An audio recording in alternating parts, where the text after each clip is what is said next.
우리 인간이 하나님의 형상으로 창조되었죠. 하나님의 형상으로 창조되었습니다. 그래서 창세기 1장 26절부터 28절에 보면 제가 한번 읽어드리겠습니다. 하나님이 이르시되 우리의 형상을 따라 우리의 모양대로 우리가 사람을 만들고 그들로 바다의 물고기와 하늘의 새와 가축과 온 땅과 땅에 기는 모든 것을 다스리게 하자 하시고, 하나님이 그들에게 복을 주시며 하나님이 그들에게 이르시되 생육하고 번성하여 땅에 충만하라. 땅을 정복하라. 바다의 물고기와 하늘의 새와 땅에 움직이는 모든 생물을 다스리라 하시니라. 이렇게 되어 있습니다. 그래서 하나님께서 우리의 형상을 따라서 우리의 모양대로 우리가 사람을 만들고 라고 이렇게 말씀하고 있습니다. 그래서 하나님이 자기 형상 곧 하나님의 형상으로 사람을 창조하셨다고 말씀하고 있습니다. 자, 인간이 하나님의 형상으로 창조되었다라고 하는 것은 무엇을 의미할까요? 자, 동물은 그렇게 창조되지 않았습니다. 그리고 천사들도 그렇게 창조되지 않았습니다.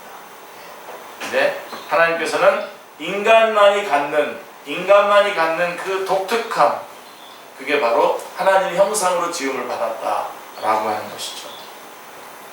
자, 그러면 창조물 중에서 인간만이 갖는 이 독특함이 무엇인가를 우리가 한번 먼저 살펴보도록 하겠습니다. 첫째로 인간이 하나님의 형상으로 지음받았다라고 하는 것은 우리 인간이 처음부터 예배자로 불림을 받았다라고 하는 것이죠. 아멘. 그러니까 우리는 예배자라는 거예요. 아멘.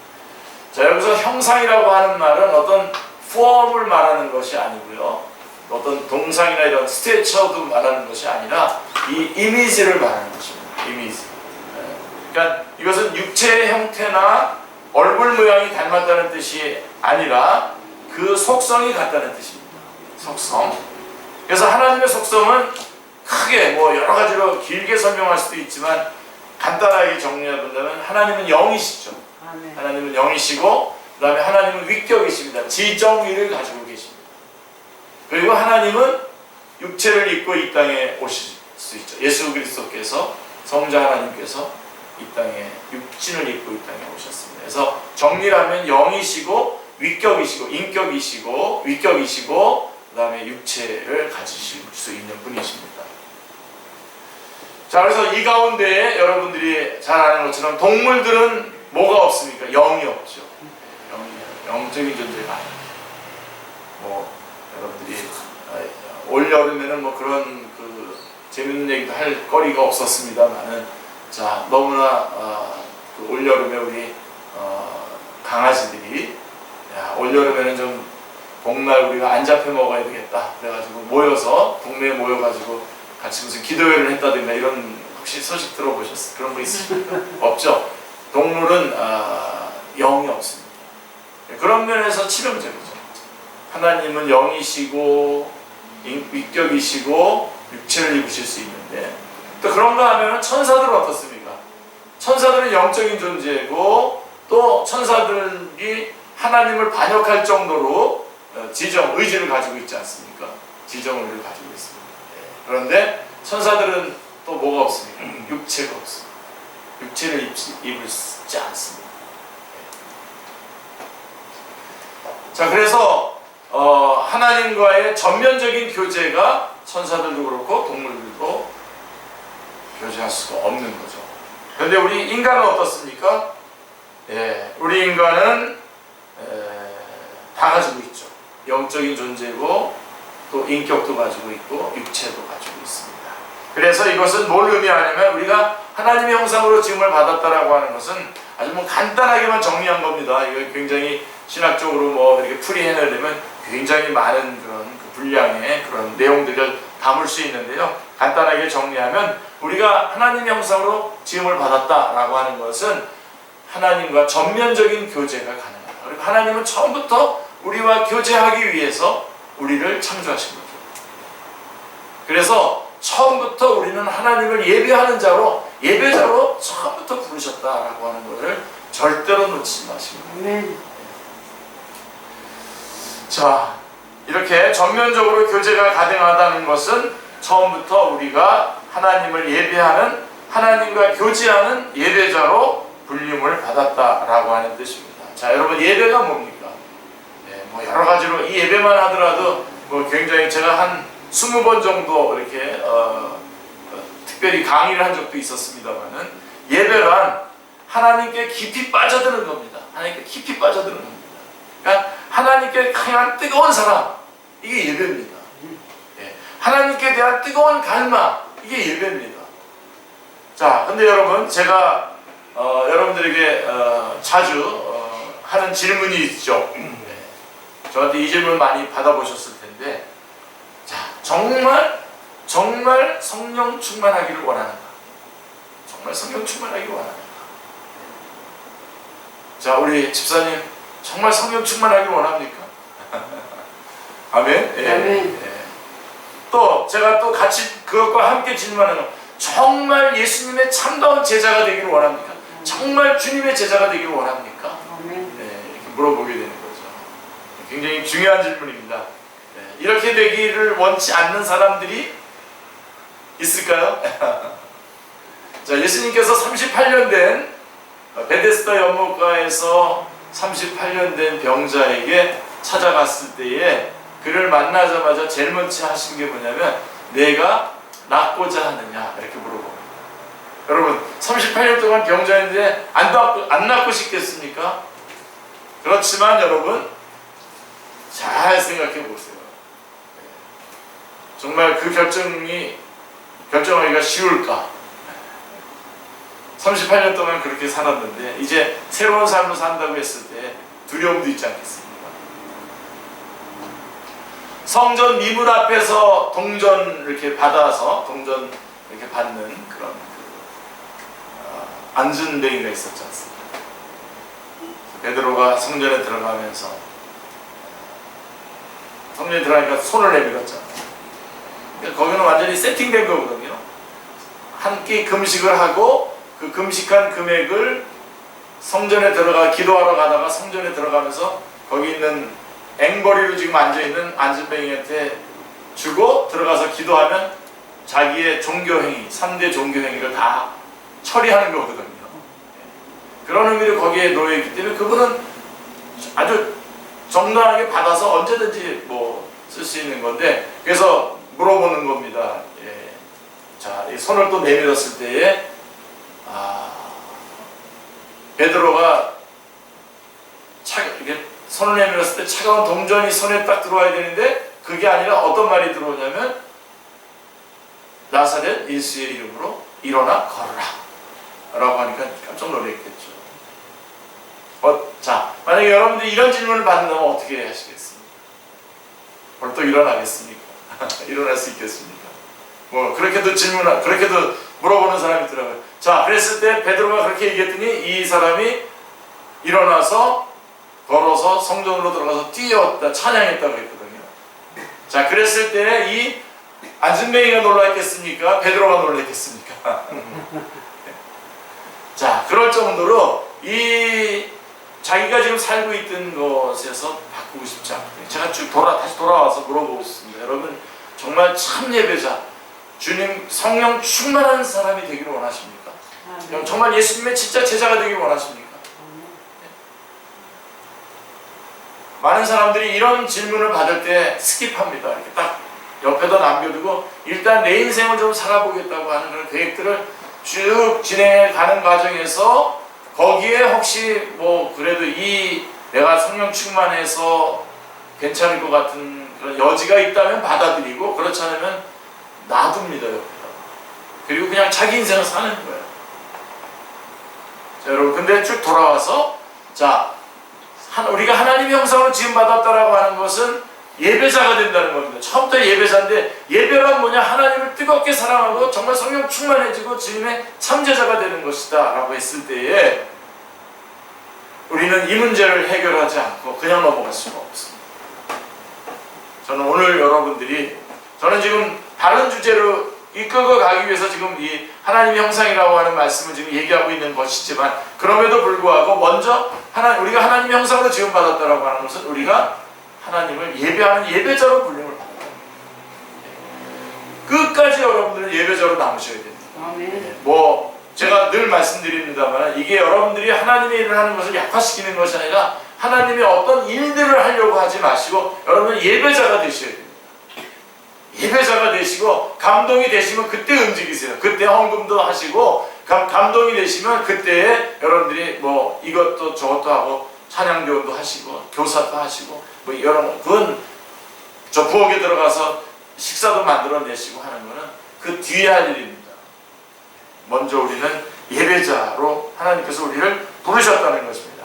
자, 다시 한번 정리하면서 정말 여러분 우리가 성령님으로 충만하기 원하는가, 그리고 정말 진정한 주님의 제자가 되기 원하는가 했을 때 이것은 둘 다 주님과 깊은 교제가 없이는 불가능한 것입니다. 주님께 대한 앙망이 없으면 이루어질 수 없는 것입니다. 하나님은 처음부터 우리를 하나님의 형상으로 지으셔서 하나님을 예배하는 예배자로 세우시기를 원하셨습니다. 자, 여러분 우리의 인생의 제일 되는 목적이 무엇이라고요? 예, 하나님을 영화롭게 하며 그를 영원토록 즐거워하는 것입니다. 예. 예배자가 되는 겁니다. 그러니까 다른 말 간단하게 얘기하면 우리 인생의 목적은 하나님을 예배하는 겁니다. 예배자가 되는 겁니다. 아멘. 모든 것을 다 버리시더라도 이거는 붙잡으셔야 돼요. 그게 이제 첫 번째고요. 두 번째로는 하나님께서 우리를 하나님의 형상으로 지으셨다라고 하는 것은 하나님께서 처음부터 우리를 기도자로 부르셨다는 겁니다. 하나님을 의지하는 자로 부르셨다는 뜻입니다. 인간이 하나님의 형상으로 지음받았다라고 하는 것은 처음부터 하나님을 의존하도록 우리를 지으셨다는 겁니다. 그러니까 다시 말하면 의존자, 하나님께로부터 독립할 수 없는 자, 하나님으로부터 독립하면 그가 인간이 아닌 것이죠. 독립하면 바로 그 순간은 죄인이고, 네. 그렇게 존재할 수 없는 존재라고 하는 것을 처음부터 우리에게 보여주신 것이 우리를 하나님의 형상으로 지으신 것입니다. 그러니까 우리의 자원은 누구죠? 하나님입니다.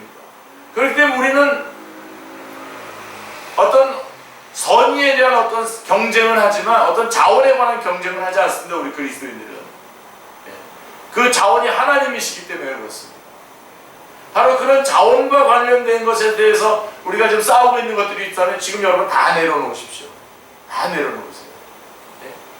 우리는 그 뿌리가 대지에 깊이 박혀있는 나무와 같은 존재들입니다. 우리 그리스도인들의 경우는.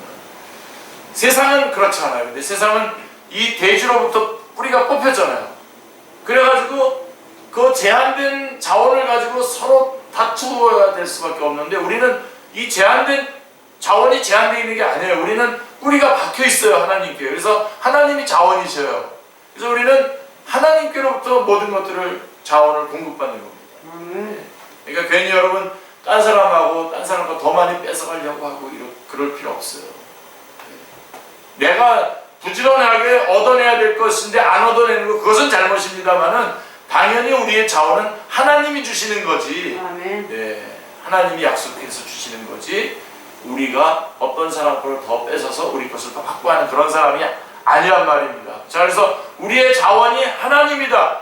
다시 말해서 우리가 하나님의 형상으로 지음받았다고 하는 것은 우리의 자원은 하나님이시기 때문에 우리는 하나님을 의존하는 자다라고 하는 뜻입니다. 그게 기도자라고 하는 뜻입니다.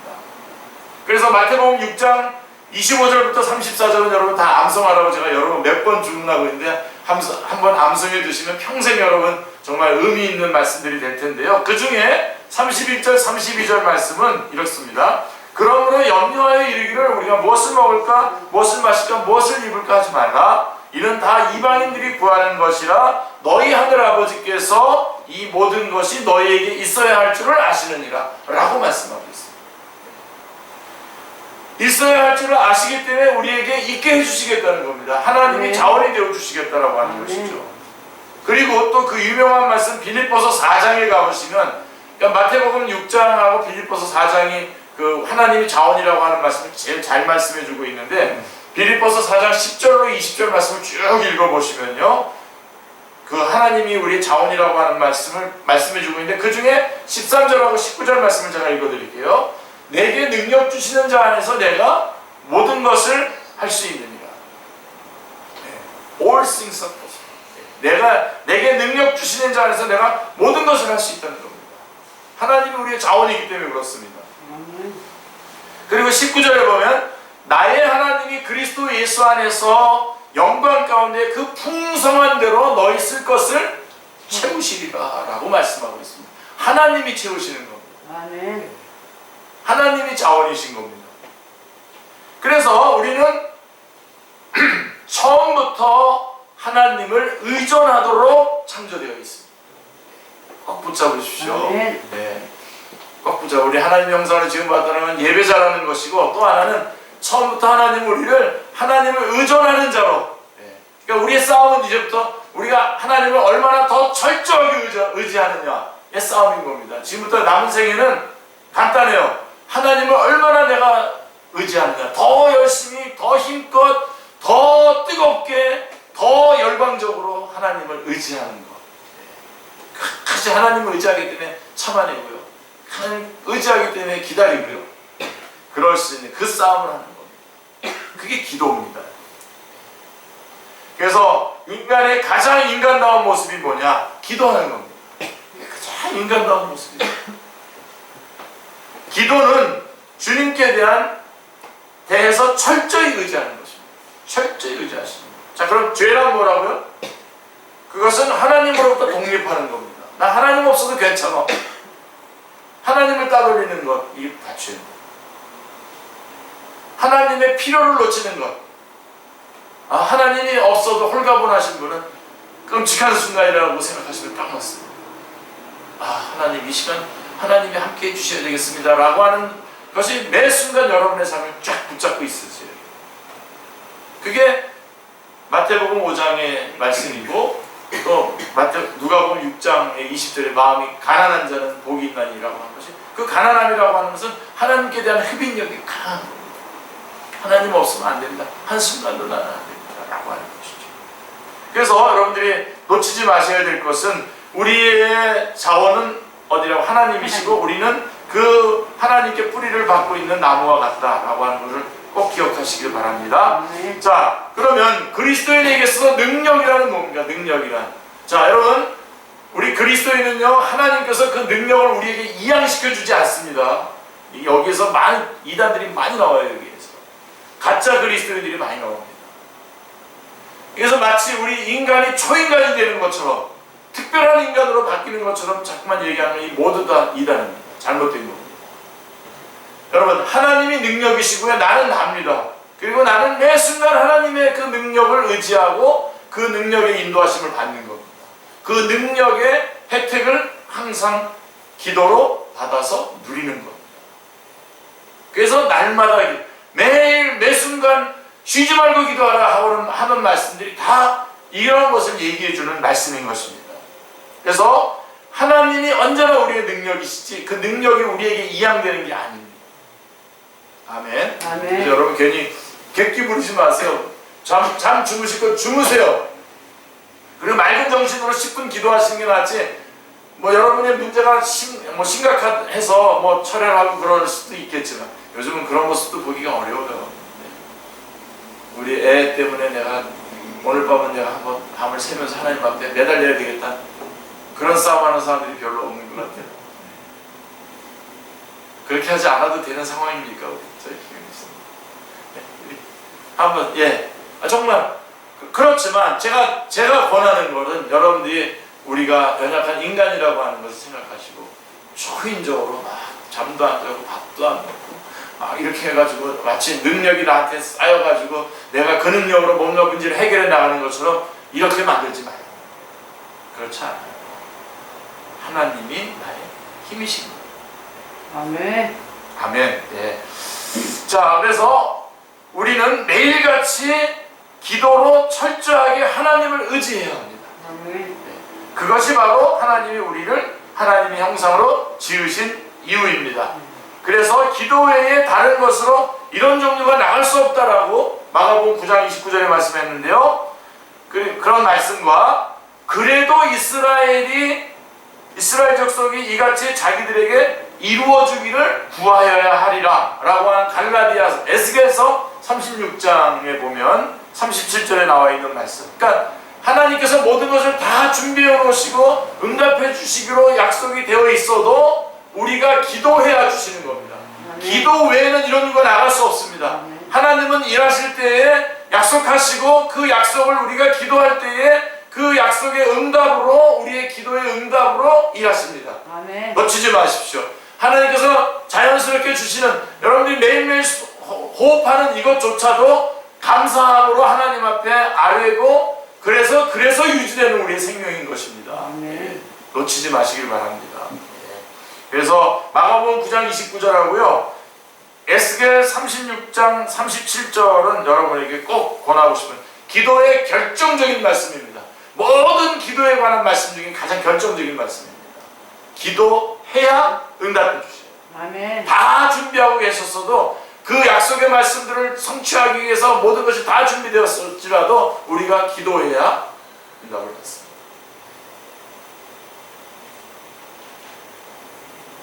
그리고 우리가 하나님의 형상으로 지음받았다. 그러니까 하나님 우리 형상으로 지음받았다라고 하는 우리를 하나님께서 처음부터 예배자로 부르셨다는 것이고 기도자로 부르셨다는 것이고 한 걸음 더 나가면 인간은 우리가 하나님의 형상으로 지음받았다라고 하는 것은 인간은 구도자다. 하나님을 추구하는 구도자다라고 하는 의미인 것입니다. 인간이 하나님의 형상으로 지음받았다라고 하는 것은 하나님이 우리의 삶에 우리의 인생의 모델이 되어 주셨다라고 하는 것이죠. 처음부터 우리는 주님이 가신 십자가의 길, 십자가의 길을 따라가는 구도자, 수도자 혹은 제자라고 이렇게 말할 수 있는데 그런 제자로 부름을 받았다라고 하는 것이죠. 우리가 마음대로 살도록 되어 있지 않다 이겁니다. 우리는 하나님의 형상으로 지으셔서 하나님의 그러하심처럼 우리도 그러한 삶을 살아가도록 하나님께서 우리를 하나님의 형상으로 만드셨다라고 하는 것이죠. 그래서 하늘 아버지의 자비하심처럼 너희도 자비하라는데 하늘 아버지의 자비하심처럼 우리도 자비해야 됩니다. 그게 누가복음 6장 36절의 말씀입니다. 그리고 하늘 아버지의 온전하심처럼 너희도 온전하라 그랬는데 이게 마태복음 5장 48절의 말씀입니다. 하나님이 우리의 모델이 되어주셨고 우리는 마음대로 사는 것이 아니라 하나님의 형상으로 지으셔서 하나님을 닮아가는 삶을 살아가는 것이죠. 그래서 여러분 최근에 좀 다시 한번 제가 들었는데요. 말씀을 들었는데 그리스도를 본받아라고 하는 토마스 캠페스의 책 일독을 권합니다. 토마스 영어로는 In His Step이라고 되어 있어요. In His Step. 그러니까 예수님의 발걸음을 닮아가는 거예요. 따라가는 거예요. 따라가는 거예요. 혹시 여러분들이 책으로 사보시기가 어려우면 책이 좀 옛날 버전들은 좀 옛날 번역들은 좀 어렵고요. 최근에 번역된 거를 사보시고 아니면 유튜브에도 이렇게 책 읽어주고 또 요약해서 이렇게 또 해주는 것도 있는데 운전하면서 들으면 좋다. 그러니까 무슨 얘기냐면 하나님께서 우리를 하나님의 형상으로 지으셨다라고 하는 것은 처음부터 우리를 제자로 예수 그리스도의 발걸음을 따라가는 제자로 우리를 부르셨다라고 하는 뜻입니다. 거기까지 여러분 해석해낼 수 있고 거기까지 아멘할 수 있으셔야 됩니다. 우리 직전의 성도님들. 우리가 하나님의 형상으로 지음받은 것이 이렇게 소중한 겁니다. 이렇게 소중한 거예요. 아멘. 사도 바울도 이 구도자의 길을 충성스럽게 걸어간 사람입니다. 그렇죠? 갈라디아서 2장 20절에 뭐라고 했습니까? 내가 그리스도와 함께 십자가에 못 박혔나니 그런즉 이제는 내가 사는 것이 아니요 오직 내 안에 그리스도께서 사시는 것이라. 이제 내가 육체 가운데 사는 것은 나를 사랑하사 자기를 자신을 버리신 하나님의 아들을 믿는 믿음 안에서 사는 것이다 라고 갈라디아서 2장 20절에 말씀하고 있고요. 빌립보서 1장 20절 21절에 보면 그 뒷부분에 보면 나의 간절한 기대와 소망을 따라 아무 일이든지 부끄러워하지 아니하고 지금도 전과 같이 온전히 담대하여 살든지 죽든지 그리스도께서 내 몸에서 그리스도가 존귀하게 되려 하노니 이는 내게 사는 것이 그리스도요 이 죽는 것도 유익하다 라고 말씀하고 있습니다. To live is Christ. 내가 살면 그리스도고 to die is gain. 죽으면 천국 가는 거고 되는 거예요. 이런 길을 처음부터 걸어가라고 하나님께서 우리를 하나님의 형상으로 지은 것이죠. 폴린 해밀턴, 제가 좋아하는 폴린 해밀턴 선교사님, 짐 엘리엇 선교사님, 시티 스터드 선교사님, 성 프랜시스, 허드슨 테일러, 휘필드, 조지 휘필드 목사님, 그 다음에 주기철 목사님, 손영원 목사님, 그리고 꼭 여기에다가 저는 이 대열에 꼭 넣고 싶은 분이 계세요. 최춘선 할아버지. 맨발의 천사죠. 제가 이 말씀을 다시 준비하면서 우리 최춘선 할아버지 그 동영상을 다시 한번 제가 두 편이나 봤어요. 제가 눈물을 흘리면서 다시 눈물이 막 나오더라고요.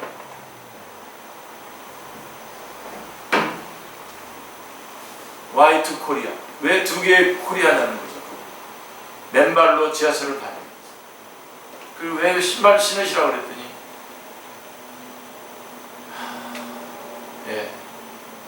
이 남과 북이 통일되면 자기 신겠다는 거예요.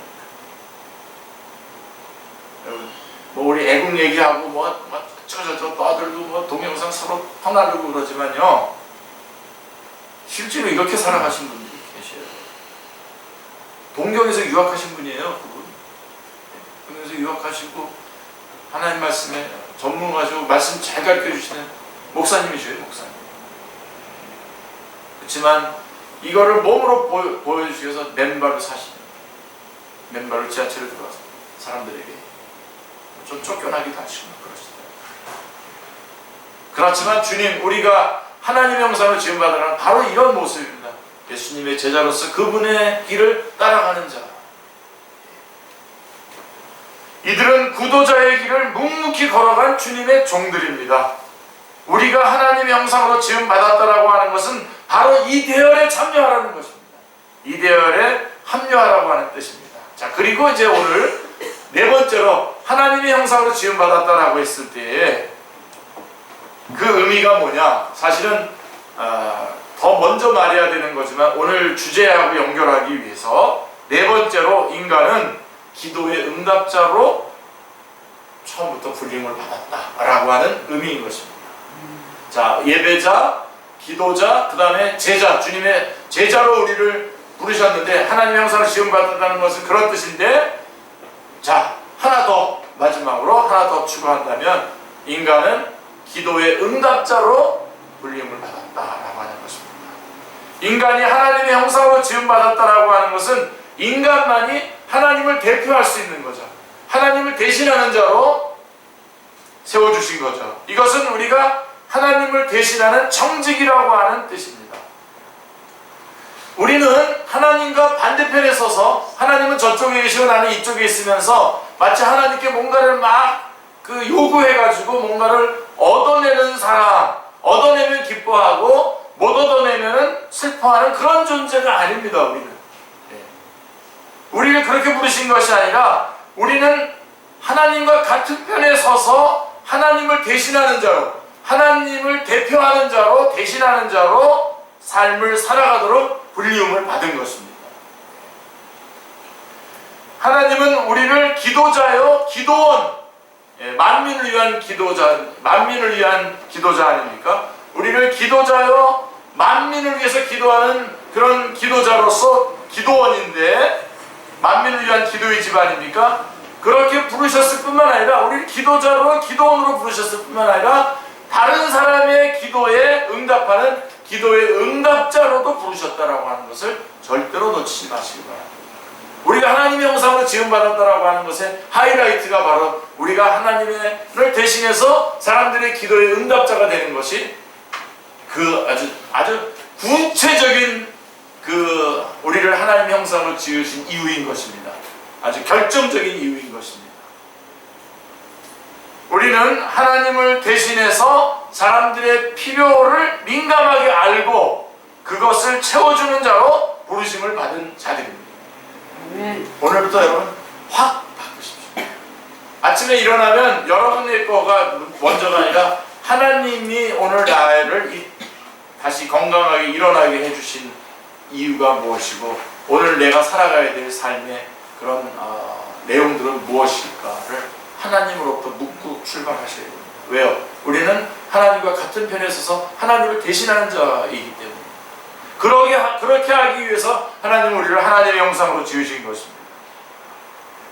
자, 그것이 사람들의 부족한 것이 그것이 영적인 것이라면 복음을 전해줘야 되겠죠. 그런 면에서는 여러분들은 언제든지 복음을 전할 수 있는 능력을 갖추고 있어야 됩니다. 복음은 그들이 필요한 것이 복음이 영적인 것이라면 복음을 전해줘야 될 것이고, 그것이 육체적이거나 어떤 사회적인 어떤 그런 거라면 그들을 위해서 어떤 사회적인 책임을 져줘야 하는 일을 해야 되겠죠. 그래서 우리는 그런 것들을 감당하는 자로 이 땅에 존재하고 있는 겁니다. 그래서 하나님은 우리를 하나님 형상으로 지으셔서 이 땅에 두신 것입니다. 청지기, 기도의 응답자, 이것이 바로 우리가 전도자, 선교사임을 말해주고 있는 것입니다. 자, 그러면 마태복음 7장, 오늘 우리 본문으로 돌아가서 자, 기도의 응답자라고 하는 것이 무슨 뜻인지 다시 한번 분명하게 여러분에게 말씀드리기 원하는데요. 마태복음 10장 7절부터 12절 말씀을 제가 좀 빨리 읽어드리겠습니다. 구하라 그러면 너에게 주실 것이요, 찾으라 그러면 찾아낼 것이요, 문을 두드리라 그러면 너에게 열릴 것이니, 구하는 이마다 받을 것이요, 찾는 이는 찾아낼 것이요, 두드리는 이에게는 열릴 것이니라. 너희 중에 누가 아들이 떡을 달라 하는데 돌을 줄 사람이 있으며 생선을 달라 하는데 뱀을 줄 사람이 있겠느냐? 너희가 악한 자라도 좋은 것으로 자식에게 줄 알거든 하물며 하늘에 계신 너희 아버지께서 구하는 자에게 좋은 것으로 주시지 않겠느냐? 그러므로 무엇이든지 남에게 대접을 받고자 하는 대로 너희도 남을 대접하라. 이것이 율법이요 선지자입니다. 자, 이 말씀을 한 줄로 요약하면 7절부터 12절을 그냥 한 줄로 요약을 한다면, 기도하면 좋은 것으로 응답해 주겠다. 7절부터 11절. 기도하면 좋은 것으로 응답해 주겠다. 그러므로 남에게 대접을 받고자 하는 대로 너도 남을 대접하라. 12절. 이게 7절부터 12절을 한 줄로 얘기한 겁니다. 내가 기도할 때에 누군가가 하나님을 대신하여 기도의 응답자가 되어준 것처럼 우리도 다른 사람의 기도에 하나님을 대신해서 응답자가 되어야 한다라고 하는 말씀인 것입니다. 자, 이렇게 쭉 이렇게 말씀만 해도 다 이해가 되셨지만, 제가 여러분의 이해를 좀 돕기 위해서 하나 좀 예를 들어보면, 우리 축제교회가 처음에 장소를 얻을 때에 처음에는 그냥 학원에서 학원을 빌려서 그때 얼마 전인지 지금 금액도 기억이 안 나네. 처음에는 기억이 잘 났었는데 3만 원인지 5만 원인지 7만 원인지 모르겠는데, 그러니까 학원을 빌려서 토요일 날 되면은 피아노 학원인데 그걸 가서 다 이제 바꿔놓죠. 청년부 예배를 드리고요. 그러니까 제가 한 명을 저희 고등학교 후배를 전도해서 둘이서 이제 교회를 시작했습니다. 그리고 이제 그 후에 뭐 이영란 집사님이나 이런 분들이 이제 참여하시고 그러셨는데요. 예, 그러니까 그래서 이 장소 이렇게 하다 보니까 한 3년쯤 되니까 한 10명 정도 되는 것 같더라고요. 그 사이에 뭐 좀 뭐 삼각관계 뭐 이런 것들이 일어나면서 또 사람들도 많이 떨어져 나가기도 하고 그러면서, 예, 다시 한 10명 정도 됐을 때인데, 아마 우리 이영란 집사님 기억나죠? 허미진 양이라고 하는 자매가 있었었는데 성심여대를 다니고 있었어요. 저 부천 쪽에. 근데 어느 날 피아노 학원을 빌려서 저희가 이제 토요일 날엔 청년부 예배들 주일날에 쓰고 다시 돌려놓고 이렇게 했는데, 우리 교회는 와서 평일날 와서 예배드릴 수, 기도할 수 있는 공간도 없지 않습니까? 라고 그랬어요. 그래서 그 굉장히 힘들더라고요. 저는 그때 은행을 다니고 있으면서 교회를 개척해서 이제 하고 있었는데, 듣고 보니까 참 타당한 말씀이잖아요. 성도가 평일날 자기네 교회도 없어서 교회 가서 기도도 못하는 게 얼마나 어렵겠어요. 그래서 하나님 앞에 기도했어요. 정말 이 머리를 좀 무릎 사이에다 집어넣고, 하나님 정말 우리 교회라고 할 수 있는 장소를, 조그만 장소 하나 주세요 그랬어요. 사실 좀 그때 큰 장소 하나 주세요 그랬어야 되는데, 조그만 장소인데 정말 한 2주 만에 한 분 권사님께서 집문서를 저한테 전달해 주셨어요. 그래서 그 집문서를 처분해요. 그분은 또 왜 그걸 전달했냐? 뭐 이렇게 사업하면서 뭐가 이렇게 했는데 사기를 당하시게 생겼어요. 그래가지고 왜 내가 사기를 당하나 생각했더니, 얼마 전에 뭐 매매한 거 하나 있는데 그거에 대한 11조를 안 드렸는데, 그거 빨리 그게 월요일날 생각이 난 거예요. 월요일날 옆에 있는 저희 집에다 갖다가 11조를 낸 거예요. 그거가 이제 교회를 이제 받게 됐죠. 그러니까 여러분 보세요. 제가 하나님 앞에 기도했잖아요. 하늘나라 수표로 이렇게 뚝 떨어지는 게 아니라, 응답이 오는 게 아니라 어떤 사람을 통해서 응답이 오잖아요. 그래서 그러므로예요. 그게 7절부터 11절이고, 그러므로 남에게 대접을 받고자 하는 대로 너도 남을 대접하라. 이게 무슨 얘기냐면, 그렇기 때문에 이제는 너도 다른 사람이 기도할 때 그의 기도의 제목에 하나님을 대신해서 너가 응답자가 되어주라 라고 하는 것입니다. 그러니까 여러분들이 직접 자원이 있어서 응답해 주기도 하고 연결해 주기도 하고 그러면 됩니다. 예. 전에 우리 교회 또 우리 자희 집사님 같은 경우는 어떤 분이 우리 교회에다 이렇게 헌금하도록 이렇게 연결하기도 하시고, 그런 것도 기억나시지 않습니까? 예, 그런 것처럼 내가 자원이 될 수도 있고, 내가 그 일을 할 수도 있고, 연결할 수 있는 능력이 되고, 그런 중심이 될 수가 있는 것이죠. 예. 우리 여러분 기억나십니까? 우리 조재호 전사님이라고 우리 교회에 있었어요. 지금 목사님 되셔가지고 지금 선교사로 계신데요. 이분이 기도하러 올라갔어요. 산에 기도하러 올라가가지고 열심히 기도하면서 등록금을 내야 되는데 등록금을 아직 못 내가지고 등록금하고 그 다음에 노총각이었어요. 그래서 결혼하게 해달라고 기도를 삼각산에 올라가서 기도를 시작했어요. 열심히 기도했어요. 밤새도록 기도했는데 이제 새벽녘에는 그때 삼각산에 올라가면 나무 하나 잡고 막 뿌리를 뽑겠다는 마음으로 기도하잖아요. 이제 밤새도록 기도하다가 이제 지쳐가지고 아침에 이제 새벽녘에 등록금, 결혼 그러면서 이제 그렇게 기도하고 있는데, 남대문 시장에서 밤 장사를 하신 한 분이 이제 늦었지만, 그날 금요일인데 늦었지만 이제 새벽에, 토요일 새벽이죠. 그러니까 그래서 나도 산에 올라가서 기도라도 좀 하고 가야 되겠다고 해서 올라왔는데, 한 사람이 기도하는데 보니까 등록금, 결혼 그러면서 거의 술 취한 사람처럼 비몽사몽간에 이렇게 하니까 흔들어 깨워가지고 도대체 무슨 얘기냐고, 무슨 기도를 하느냐고 그랬더니, 이렇게 해서 저차 이런 기도를 하고 있어 그랬더니, 그분이 마대에 이렇게 여기다가 똘똘 말고서 밤에 장사했던 돈을 다 해가지고 이분한테 줬어요. 등록금 하라고. 전사님. 그 새벽에 또 저한테 전화했어요. 받아도 되냐고. 빨리 받으라고. 그리고 그분이 여자를 소개해줘가지고 결혼했어요. 그래가지고 선교사 돼가지고 지금 C국에서 하고 있는데, 지금 어디 있는지 지금은 모르겠습니다. 꽤 오래됐는데. 자, 우리 전사님 열심히 기도했어요. 그 응답은 누가 해주셨어요? 어떤 분이 응답해 주셨어요. 그래서 그런 겁니다. 그러므로 남에게 대접을 받고자 하는 너도 라고 하는 것이죠.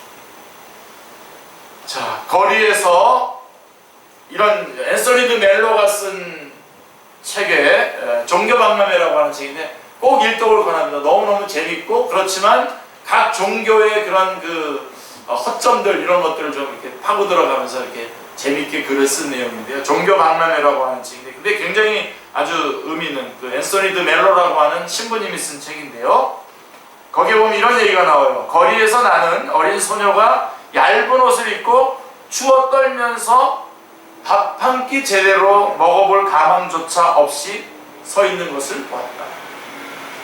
나는 화가 치밀어서 하나님께 외쳤다. 어째서 이런 일을 허락하십니까? 뭔가 대책을 세워야 되지 않습니까? 라고 하나님 앞에 외쳤다. 한동안 하나님은 말이 없으시더니 그날 밤 대답하셨다. 아주 문득 나는 틀림없이 대책을 세웠단다. 나는 너를 만들었단다. 바로 그 추워서 밥 한 끼 못 먹을 그 애를 위한 대책이 바로 누구냐? 바로 우리입니다. 나. 가난한 자의 부르짖는 소리를 듣지 않는 것은 기도응답의 장애물입니다. 잠언 21장 13절에 보면 가난한 자에 대해서 쉬운 성경으로 읽어볼게요. 가난한 자의 부르짖음의 귀를 막으면 자기가 부르짖을 때에 응답을 받지 못할 것이다.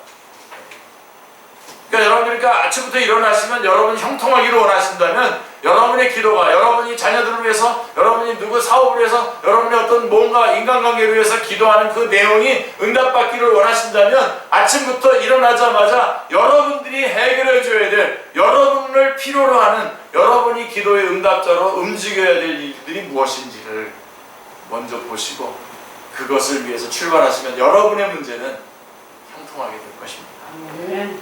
가난한 자들에 대하여, 그리고 하나님의 사역에 대하여 인색한 것, 그거보다 더 큰 기도의 응답의 장애물은 아마 없을 것입니다. 자, 여러분, 나는 누굽니까? 내가 이 땅에 존재하는 이유가 무엇입니까? 우리는 다른 사람의 기도에 응답자가 되기 위해서 하나님께 불리움을 받은 자들입니다. 이웃의 영적이고 복음 전파, 영적이고 사회적인, 육체적인 필요를 채워주려고 이 땅에 있는 것입니다. 여러분, 우리 기독교를 하나의 종교로 분류해가지고 그냥 일반화시키려고 하는데요. 우리 기독교는 그런 종교가 아닙니다. 그런 반대로 하나님을 저쪽 편에 두고 뭔가를 얻어내는 그런 종교가 아니라 우리는 하나님과 같은 편에 서서 하나님을 대신하는 자로 지금 여기 있는 겁니다. 이 싸움을 하고 있는 겁니다. 아멘. 살아가고 있는 겁니다. 그러기 위해서 여러분에게 가정도 주셨고 자녀도 주셨고, 그러기 위해서 여러분에게 직장도 주셨고 사업장도 주셨고, 그러기 위해서 하나님께서 물질도 공급해 주시고 사람과의 관계도 공급해 주신 거지, 이걸 뒤집으면 거꾸로 살아가는 것입니다.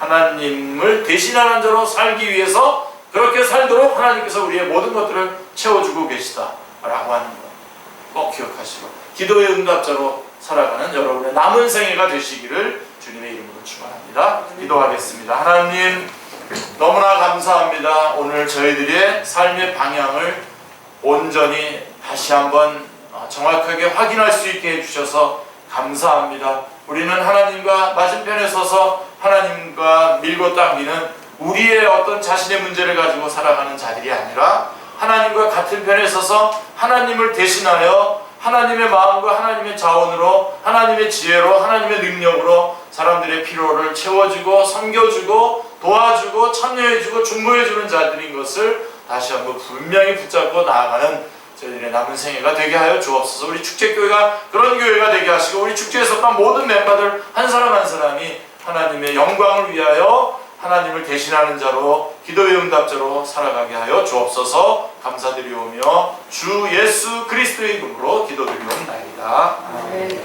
다 같이